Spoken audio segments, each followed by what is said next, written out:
आज हम लोग क्या सीखेंगे, लेंस के बारे में, यानी लेंस से संबंधित हम लोग प्रतिबिंब बनाने के नियम सीखेंगे।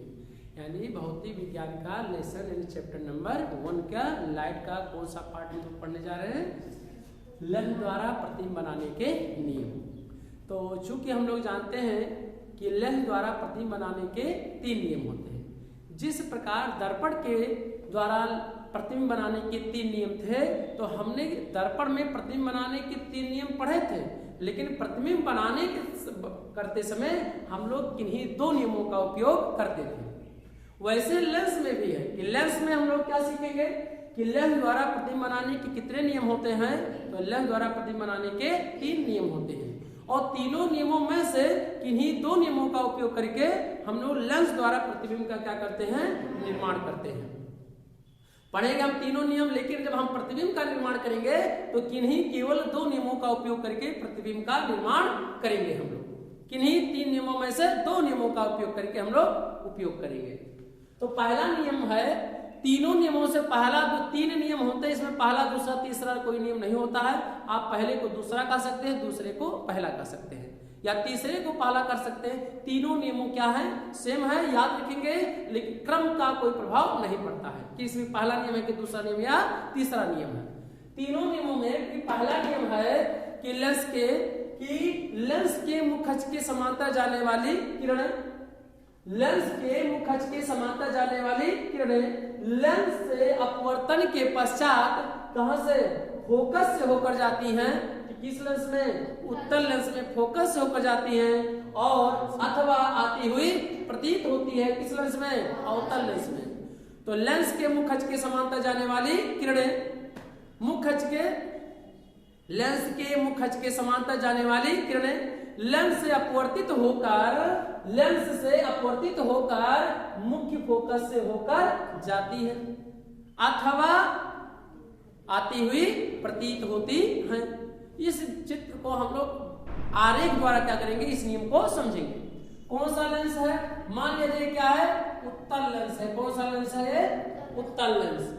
ये रेखा कौन सी रेखा है, मुख्य अक्ष है। कौन सी रेखा है, उत्तल लेंस में बाईं ओर F1 होता है, और जितनी दूरी पर F1 होता है उतनी दूरी पर F2 होता है। प्रतिबिंब बना लेंस द्वारा प्रतिबिंब बनाने के इस बात को हमेशा याद रखेंगे कि जितनी दूरी पर F1 होगा उतनी दूरी पर हम लोग F2 को क्या करेंगे, दर्शाएंगे। तो और लेंस के जितनी दूरी पे F1 उतनी दूरी पे क्या होगा, F2 होगा। ये क्या होगा, बाईं और प्रथम मुख्य फोकस, इधर क्या हो जाएगा, द्वितीय मुख्य फोकस होता है उत्तल लेंस में। लेंस का जो मध्य बिंदु ठीक होता है और मुख्य अक्ष पे होता है, उस बिंदु को प्रकाशीय केंद्र कहते हैं, जिसे हम लोग किससे प्रकट करते हैं, C से प्रदर्शित करेंगे। किससे प्रकट करते हैं, C से प्रदर्शित करते हैं। लेंस के ठीक बीचों बीच मध्य बिंदु को हम लोग क्या कहते हैं, प्रकाशीय केंद्र प्रकाशीय केंद्र कहते हैं। इस बात के लिए मुख्य अक्ष के समांतर जाने वाली किरणें, तो जो भी होगा मुख्य अक्ष के समांतर लेके जा रहे हैं हम लोग इसमें।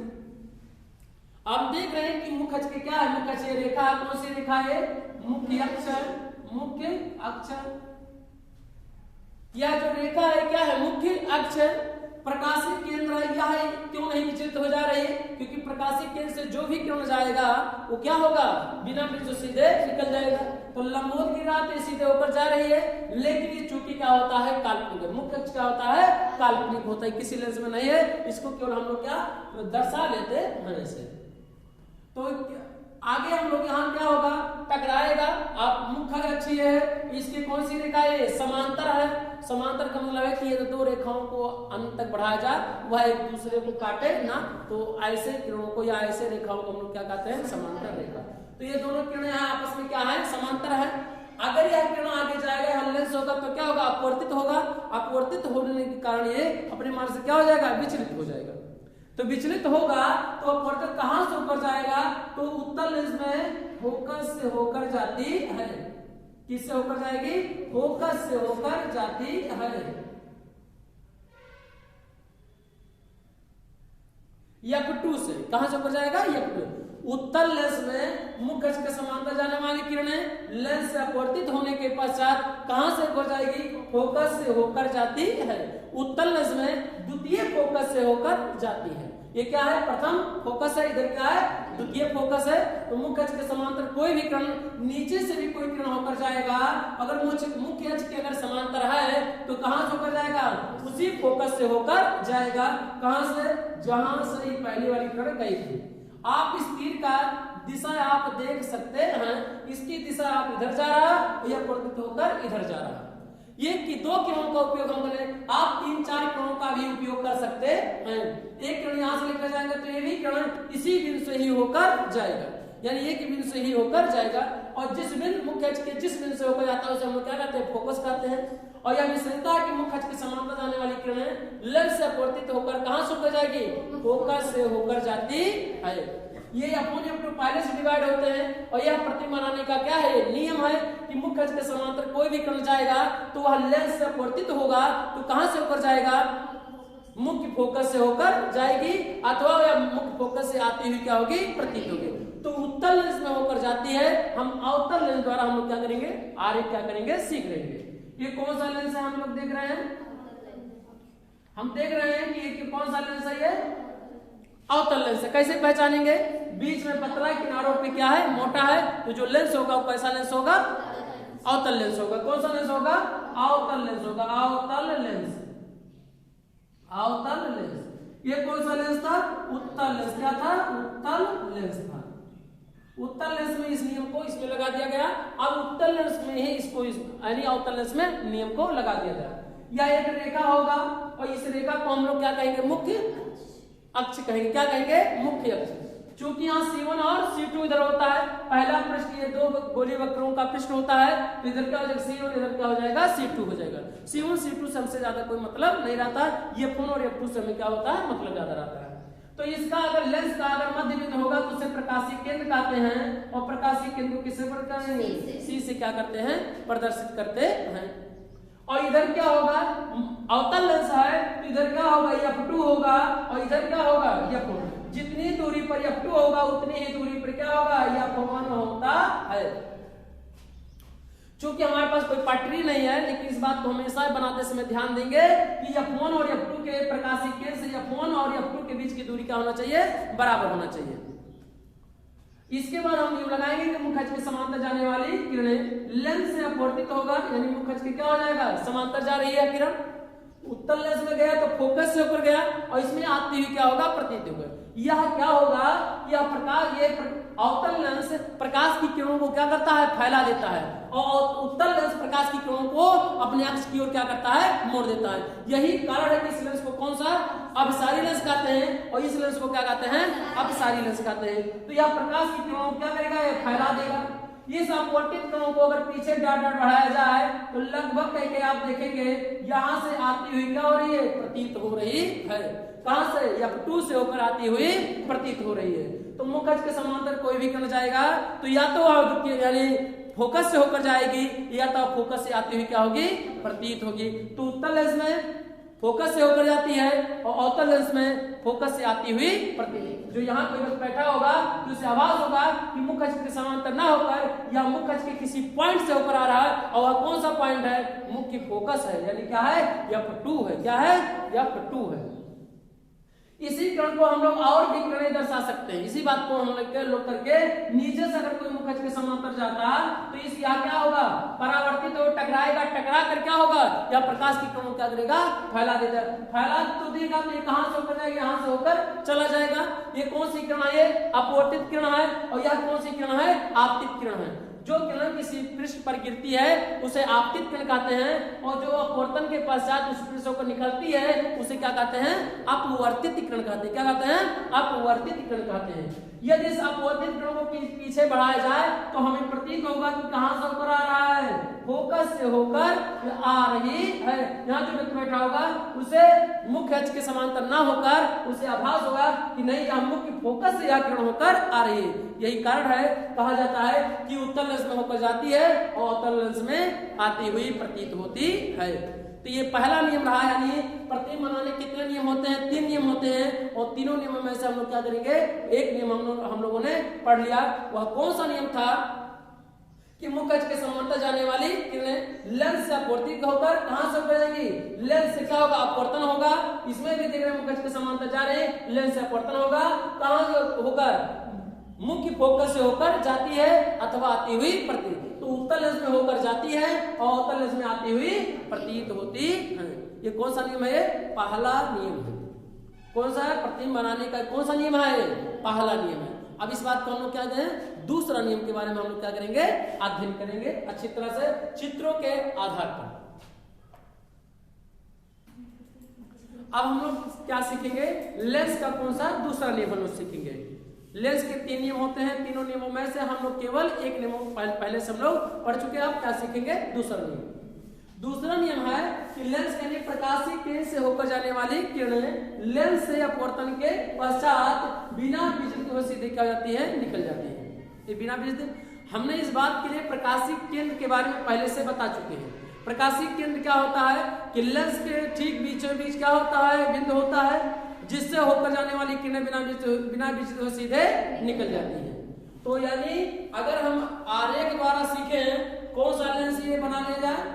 उत्तल लेंस। कौन सा लेंस है ये? उत्तल लेंस। कैसे जान पाए? बीच में मोटा किनारों पर पतला, तो वह कौन सा लेंस होगा? और इसी लेंस को हम लोग क्या कहते हैं? आप यानी अभिसारी लेंस। कौन सा? अभिसारी लेंस कहते हैं। और यह कौन सा लेंस है?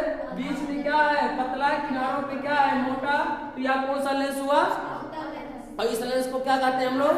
अपसारी लेंस कहते हैं। क्या कहते हैं? अपसारी लेंस।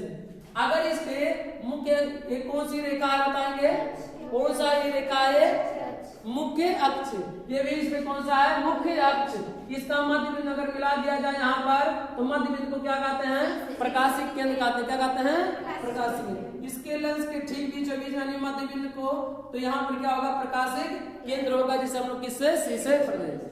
जितनी दूरी पर अगर इधर F1 होगा, उतनी ही दूरी पे क्या होगा? F2 होता है। कितना होता है? F2 होता है। कैपिटल में F1 और F2 लिखेंगे। स्मॉल F1 F2 दूरी को प्रदर्शित करता है, जबकि कैपिटल में बड़े लेटर में F1 और F2 क्या करता है? एक बिंदु को प्रदर्शित करता है। इधर क्या होगा? F2 हो जाएगा और इधर क्या हो जाएगा? F1 होगा। क्या होगा? F1। इस बात आरेख बनाते समय इस बात का विशेष ध्यान देंगे कि F1 F2 दोनों के बीच की दूरी क्या होना चाहिए? यानी प्रकाशीय केंद्र से F1 और प्रकाशीय केंद्र F2 के बीच की दूरी बराबर होना चाहिए। यह दूरी, ये दूरी क्या होना चाहिए? बराबर। यह दूरी और इस दूरी के क्या होना चाहिए? बराबर होना चाहिए। नियम लेंगे। प्रकाशीय केंद्र की यह विशेषता है कि इससे जो भी किरण होकर गुजरेगा, यानी प्रकाशीय केंद्र से होकर जाने वाली किरणें लेंस से कि प्रकाशीय केंद्र से होकर जाने वाली किरणें अपवर्तन के पश्चात क्या होगी? सीधे होकर क्या हो जाएंगी? बिना विचलित हुए सीधे निकल जाती है।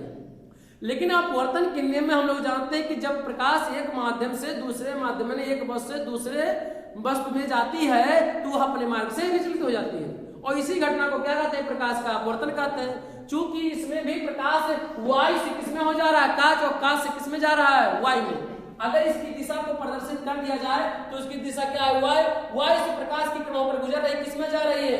कांच में जा रही। कांच से कहां जाएगी? वायु में होकर गुजर जाएगी। यानी लेकिन बिना विचलित सीधे क्या हो जाएगी? निकल जाएगी। तो आप देख रहे हैं कि बिना विचलित हुए सीधे निकल जा रही है। ऐसा क्यों? तो इस बात को हम लोग पहले अच्छा तरह से हम लोग देख लें कि कैसे कहा जा रहा है कि आप कौन सा लेंस क्या? ये कौन सा लेंस है आपके सामने? उत्तल लेंस है। यह प्रकाशीय केंद्र है और प्रकाशीय केंद्र यानी इसे हम लोग कैसे? सी से प्रदर्शित करेंगे। और इसका ये जो रेखा होगा मुख्य अक्ष होगा। जो भी कण यहाँ से जैसे मान लिया जाए यहाँ प्रकाश की किरण होकर गुजरेगा मान लिया जाए, तो आएगा तो यह परिमाण से क्या हो जाएगा? विचलित हो जाएगा। अगर इस बात को थोड़ा सा और दर्शा दे, ऐसे इस तरह से प्रकाश की किरण होकर गुजरेगा। ये अपने सीधे जाना चाहिए, ऐसे इस तरह से डैश डैश करके आगे जाना चाहिए, लेकिन ये साधे मतलब सीधे नहीं जाएगा। ये परिमाण से क्या हो जाएगा? विचलित हो जाएगा। यानी प्रकाश विरल माध्यम से किसमें जा रही है? सघन माध्यम में। वायु क्या है? ये कांच। तो वायु क्या होती है? विरल माध्यम। कांच क्या होती है? सघन माध्यम। क्योंकि प्रकाश की चाल इसमें तेज होती है, इसमें प्रकाश की चाल क्या होती है? धीमी हो जाती है। तो यह परिमाण से क्या हो जाएगा? विचलित हो जाएगा। तो कहां से होकर जाएगा? ऐसे इस तरह से होकर चला जाएगा। अपने मार्ग से क्या हो जाएगा, विचलित। कहां से, जो प्रकाश है वायु से होकर किसमें जा रही है, कांच में जा रही है। अब कांच से प्रकाश की किरण निकलेगी, क्या हो जाएगी, जी हाँ, अपने मार्ग से जितना विचलित हुई है फिर क्या होगी, वो अपने मार्ग से क्या हो जाएगी, उतनी क्या हो जाएगी, विक्षेपित हो जाएगी है। तो हम देख रहे हैं कि अगर इस तरह से जाना चाहिए सीधे, तो सीधे न की बजाय क्या होगा आगे, अब ये थोड़ा सा क्या होगा, सीधे होकर ऐसे क्या हो जाएगा, मुड़ जाएगा। जाना चाहिए कि क्या, देखिए ध्यान से, ये सीधे होकर ऐसे होकर चला जाएगा। देख रहे होंगे जाना चाहिए था सीधे, लेकिन यह सीधे नहीं जा रहा है। आपके सामने दिखाई पड़ रहा होगा चित्र में कि हम ऐसे दिखा रहे हैं, लेकिन ये सीधे नहीं जा रहा, देख सकते हैं आप। जाना चाहिए, वायु विरल से कांच में गया और कांच से अपने मार्ग से क्या हो गया, विचलित हो गया। डेस की सुझाव जाना चाहिए था, डेस की सुझाव यहाँ पर थोड़ा सा क्या हो गया, मुड़ गया। और इसके बाद क्या हुआ, लेंस से प्रकाश की किरण निकलेगा, किसमें फिर जाएगा, वायु में। तो फिर क्या करेगा, वो अपने मार्ग से क्या हो जाएगा, विचलित, सगल माध्यम से विरल माध्यम में जाएगा। तो जाना चाहिए था सीधे, लेकिन यह सीधे गया है। आप देख सकते हैं कि सीधे नहीं गया, ये क्या हो गया, थोड़ा सा विक्षेपित हो गया। चूंकि आप देख रहे हैं इस अपवर्तित किरण को यदि पीछे बढ़ाया जाए तो हम लोग देख रहे हैं, क्या देख रहे हैं, देख रहे हैं कि यह आपतित किरण जो है, आपतित किरण और अपवर्तित किरण हम देख रहे हैं कि दोनों अगर देखा जाए क्या है, समांतर है। दोनों देख रहे हैं क्या, आपतित किरण और अपवर्तित किरण दोनों आपस में क्या है, समांतर है। यह जो डिफरेंस दिखाई पड़ रहा है, लेंस इतना क्या है, मोटा है। यदि यही लेंस कितना हो जाए, बहुत ही पतला हो जाए, तो जो ये विक्षेपित आपको जो ये अंतर दिखाई पड़ रहा है, ये कैसा दिखाई पड़ेगा, सीधा आपको दिखाई देगा। तो ये लेंस क्या है, बहुत ही पतला है, और पतला होने की वजह से ये आपको सीधा यानी बिना विचलित हुए सीधे निकल जाती है। यही क्या किया जाता है, दर्शा दिया जाता है। बदलती है अपने मार्ग से, परंतु चूंकि ये जो रास्ता बदल रहा है या दिखाई पड़ रहा है, क्या है, बहुत ही मोटा है, जिसकी कारण ये विचलित होना दिखाई पड़ रहा है। चूंकि लेंस अगर पतला होता तो ये दिखाई नहीं पड़ता। यही कारण है कि इसमें बिना विचलित हुए दिखाया जाता है, क्योंकि लेंस क्या होता है, बहुत ही पतला होता है। हमें उम्मीद है कि आप इसको सीखे होंगे। आगे चलिए, यानी प्रकाशिक केंद्र से जो भी किरण होकर गुजरेगा वो क्या होगा, बिना विचलित हुए सीधे निकल जाएगा। यहां से भी प्रकाश की किरण यहां से होकर गुजरेगा, इधर से भी, तो प्रकाश के बिना विचलित हुए सीधे क्या हो जाएगा, निकल जाएगा। ऐसे इसके प्रकाशीय केंद्र है, इससे भी कोई भी किरण यहां से होकर गुजरेगा, प्रकाशीय केंद्र की यह विशेषता है कि यह बिना विचलित हुए सीधे क्या हो जाएगी, निकल जाती है। प्रकाश की किरण यहां से क्या हो जाएगी, निर्गत किरण। ये कौन सी किरण है, आपतित किरण है, लेकिन यहां से जो किरण है इसकी किरण का नाम क्या है, अपवर्तित किरण है। यही किरण क्या हो जाए, और अभी होकर ऐसे गुजर जाता तो बिना विचलित सीधे क्या हो जाएगी, निकल जाएगी। ऐसे और भी किरणों को आप कर सकते हैं, क्योंकि इस बिंदु की विशेषता है कि इस बिंदु से कोई भी किरण होगा तो बिना विचलित सीधे निकल जाएगा। तो ये हमारा कौन सा नियम रहा, प्रतिबिंब बनाने का दूसरा नियम रहा। कौन सा दूसरा, प्रकाश के केंद्र से होकर जाने वाली किरण है, लेंस या अपवर्तन के पश्चात बिना विचलित हुए सीधे क्या जाती है, निकल जाती है। चलिए हम लोग अब सीखेंगे तीसरा नियम। हम लोग अब प्रतिबिंब बनाने के कौन सा नियम सीखेंगे, तीसरा नियम हम लोग क्या करेंगे, सीखेंगे। दो नियम पढ़ लिया गया, तीसरा नियम पढ़ेंगे। तीसरा नियम क्या है, तीसरा नियम है कि मुख्य फोकस से होकर जाने वाली किरणें, मुख्य फोकस से होकर जाने वाली किरणें या मुख्य फोकस की ओर जाने वाली किरणें लेंस से अपवर्तन के पश्चात